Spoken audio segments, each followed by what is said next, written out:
Good morning, everyone.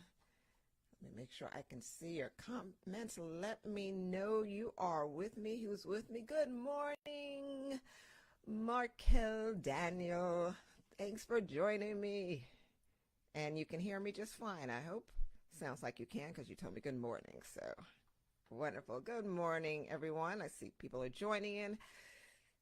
Hey, welcome to another Tea Time Tuesday. So glad you can join me. I always look forward to these. I look forward to hearing from you, your comments, just having a conversation together. Hola, good morning, my wonderful husband, Ron.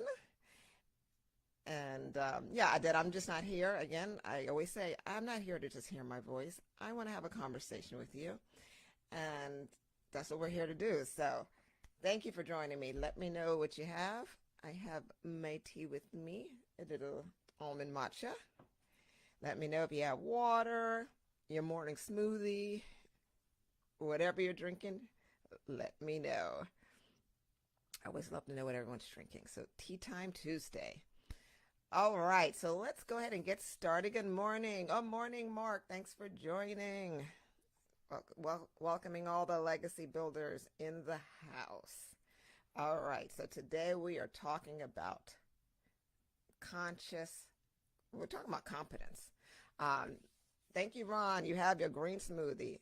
I have mine waiting for me too. Love to see it. Excuse me, let me clear this throat of mine. I always have to fight my morning voice. My voice doesn't become clear till around 10 o'clock, so that's how it is. Good morning, Gabrielle. All right, let's get started. Let's jump into it as we welcome everyone in, saying good morning and what we're drinking, Bohemian breakfast. Ooh, one of my favorites. Yes, Mark and I, we know about that good, our secret tea. I share it with anyone who asks, but it's our favorite tea. Good morning, Fran. Finally caught it live. Yay! Good morning, Michelle. Good morning, ladies. So glad you could catch me live today. We are just getting into it. So if you saw my post, saw email, I sent that out. We're going to have a conversation today about understanding the 4 stages of competence. Now, this is something I learned a few years back, honestly, through my mentor in my head, Bob Proctor. And there's actually, a lot more to it. There's a lot to it than what I first learned about through him. And it really is about, for most people in the workforce, it really is about how the levels in which we're developing a skill. And I think there's various ways that it is used in trainings, but no matter how it's used, there are basically these 4 levels of competence. So before I get into the heart of what we're talking about, I will go through the 4 levels of competence. Hello, Francesca, drinking Chlora fresh water? Okay, ma'am, good. I see you. Fran, water. Okay, water is the drink of the day. Little tea, water for me. Michelle, okay. I'm loving all the water that is happening.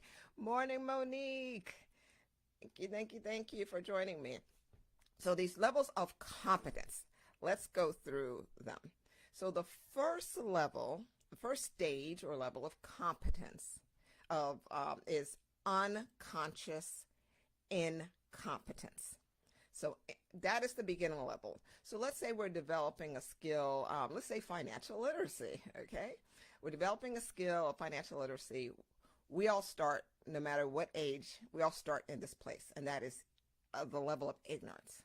We don't know that the skill that we don't know what we don't know is really what it is. You don't know the skill level. You don't know what's needed. You may not even be aware that you don't know.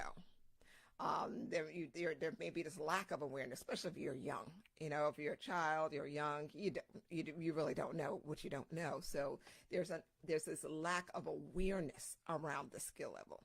Now, obviously, there are other skills that we have to develop as we're adults that we're also not aware of. And even within financial literacy, there's just simply things that we don't know that we don't know.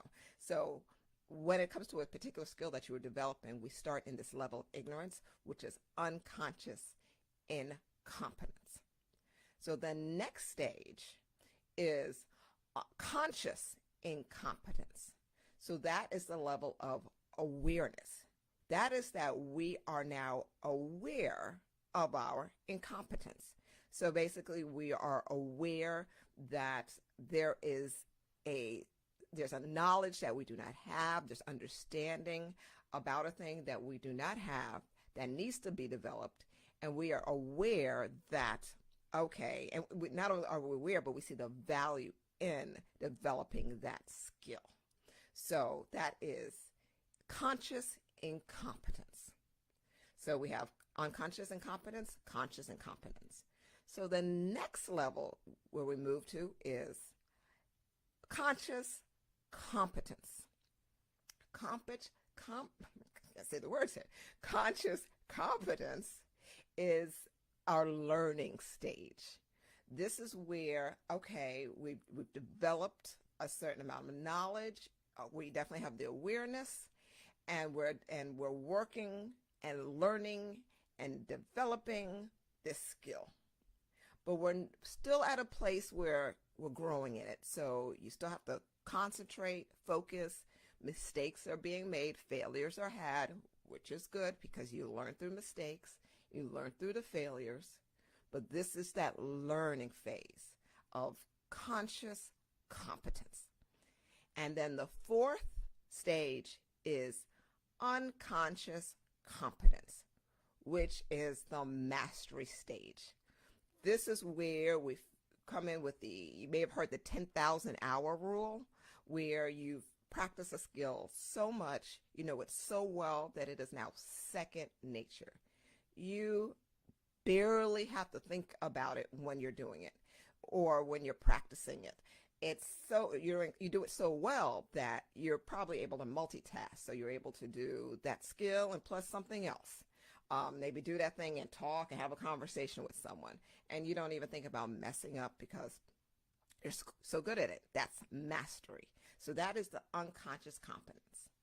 So those are the four levels, and I think I'll probably type them out in probably in the group a little later, so you can have those there. But if you got my email, it is in there. So unconscious incompetence, conscious incompetence, conscious competence, and unconscious competence. So I was thinking about these stages of competence came to mind the other day because I was just thinking about really what it takes to be a legacy leader. And I've always loved the teaching of these stages and really what it takes to develop the behaviors, develop the skills and the actions to get to where you want to go, you know? And as I was thinking about this process, something clicked. There was something in this process that seemed a bit counterproductive. And even the mastery stage, the unconscious competence. Here you are a master at something. But as I was thinking about what it actually takes to be a legacy builder, a multi-generational legacy builder, there seemed to have been a disconnect for me. So that's why I wanted to bring this up for you today. And maybe we can work through this together, see if you come up with the same thing I come up with, okay? Good morning, Vivian. Thanks for joining. I hope you are drinking something good and water included, because water is very good. So as I talk about conscious competence, it is so important as we in this group, because we're legacy builders, and the whole point of this group is really about building a legacy and cultivating an environment so that we can develop multi-generational legacies. That's what we're here to do. Not just one generation. I always love, the Bible scripture that says a good man leaves an inheritance for his children's children. I like that because it doesn't say it leaves an inheritance for his children, but his children's children. So there's already a legacy mindset there. There's this thing that's like, oh no, we're already thinking past this next generation here. So that's us here. We're thinking not just us, not just our children, but our children's children. So that puts us in a really good place mindset-wise. But what does it take to do that? what does it actually take to move forward in preparing to leave a legacy for your children's children? Again, that's what this group is about. These are the conversations we're having. So I was thinking about what it takes in doing that to be a legacy leader. It takes leadership. There's a place of leadership that is required, a stance within your legacy leadership that says that I am guiding, I am helping, I am building. Now let's go back to unconscious competence. Remember I mentioned second nature. It's something you do without even thinking about it. It's unconscious.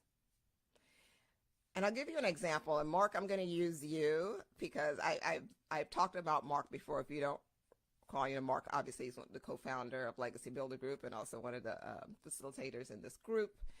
And I've talked about Mark in the fact that he's a cyclist. Mark rides, he does the road cycling, he does dirt bikes.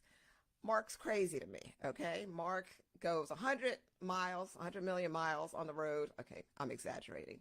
But Mark goes like miles and miles. He can cycle on the road. And then he'll jump on his dirt bike and do all these crazy things in the forest and all these patches of dirt. And he has fun with it.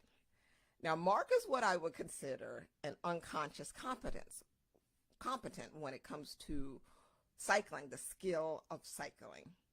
He doesn't jump on his bike and think, okay, all right, make sure I pedal. Okay, let me remember what to do first, put on my shoes, and then, okay, make sure. When he gets on that bike, he's often, especially the road bike, he's often shared with me about just how free it is, how his mind is able to think about things and how he's able to enjoy the beautiful sceneries that he gets to see. And he's in a place where he's just going. He's just going. Again, he's not thinking about the mechanics of the bike. Of course, there's a sense of awareness, safety. He's got to make sure that the conditions are right around him. But it's still, the riding is second nature. That's why they use the term, it's like riding a bike, right? It's something easy to remember. So there's the skill of riding a bike becomes second nature. Now, riding a bike and teaching someone how to ride a bike are two different things. They're two different skill levels. And if you've ever had to teach anyone how to do anything, you understand what I'm talking about. Especially if you're a parent, you've ever had to teach your child how to ride a bike.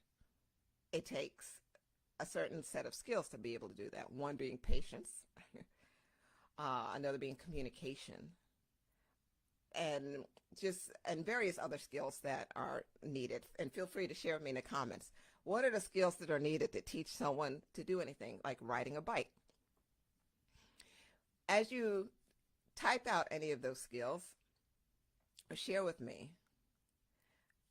I want you to think of them as the same skills that are needed to lead a legacy. The same skills that are needed, not just to learn how to be unconscious competent. Oh, I can make money in my sleep. Oh, I know how to, I know what, how the markets work. I know how to invest. I know how to, like say, generate income, blah, blah, blah, real estate, all these things. You're so great at it, right? Wonderful for you. However, do you have the skills that it takes to be able to teach the next generation how to preserve it, how to multiply it, how to grow it, and more importantly, how to grow from it as a person? Those are the skill levels that are absolutely needed in order to build multi-generational wealth. So let me pause here. The first and most important skill, patience. Absolutely, Dwayne. Thank you for joining me. Thank you for posting that. Absolutely, patience. Mark, free, yes, freedom equals. I know, Mark, you're riding a bike. I absolutely love it. Dwayne, balance, momentum, energy, ability to multitask. Yes. Okay, see, all of these momentum, energies for especially for cycling, for teaching someone how to ride a bike. But again, as you see, you have to know how to ride your bike, then teach someone else to do the same. Exactly. And I love, again, as you put, Jay, balance, momentum, energy, ability to multitask. Again, I challenge you, all of you, to look at that. Do you see what, how each of these also apply to legacy leadership? Confidence, yes, yes, indeed. They apply to legacy leadership because you need to know how to balance. So much balance is needed in life. Balance the making money, but yet making sure that others are experiencing your existence in the way that you want them to. So you can't spend too much time just making money, being obsessed, or, just, again, really focusing your time in one area without making sure there's a balance there. The momentum, capitalizing on momentum as you're progressing, as you're learning, as you're growing and building on that momentum. Energy, the energy that comes as you are in the momentum, as you are moving, as you are learning and growing, and how to pass that on, the ability to multitask, that speaks for itself.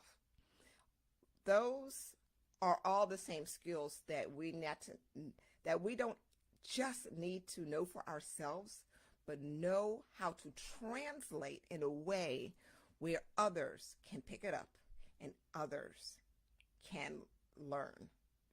And it's so clearly, it's important to have that communication. And again, whether it's our family, those who will be responsible for carrying on our wishes when we're not here, but even still when we're here, as we're leading the legacy, whether it's our children, whether it's our nephew and nieces, whether it's our mentees, all of these people are the people that we are currently leading through our legacy. So being an unconscious competent, that mastery level is not enough. You must be conscious about your unconscious competence. The level of consciousness is tied to your intentionality. Being intentional about the skills.